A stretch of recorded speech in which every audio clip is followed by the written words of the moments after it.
నుంచి ఏదైనా సాధించవచ్చని ఎంతో మంది నిరూపించి చూపించారు. ఇన్స్టాగ్రామ్ రీల్స్, యూట్యూబ్ లో షార్ట్ ఫిల్మ్స్ తో సత్తా చాటి వెండితెరపై కూడా ఎంతో మంది అలరిస్తున్నారు. ఈ కోవకి చెందుతారు కోచ్ సినిమా నటులు. తెలుగు సినీ పరిశ్రమలో చిన్న సినిమాగా వచ్చి భారీ హిట్ కొట్టిన మూవీస్ చాలానే ఉన్నాయి. అలాంటి అరుదైన విజయాన్ని అందుకున్న చిత్రం కోచ్.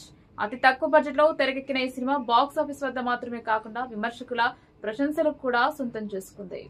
ఇటీవల వినాయక చవితి ఉత్సవాలు కూడా ఇదే ఆలయంలో అంగరంగ వైభవంగా నిర్వహించడం జరిగింది. లడ్డూ వేలం పాట కూడా 10,21,000 రూపాయలకు రైతు సరిగారి రాజిరెడ్డి దక్కించుకోవడం జరిగింది.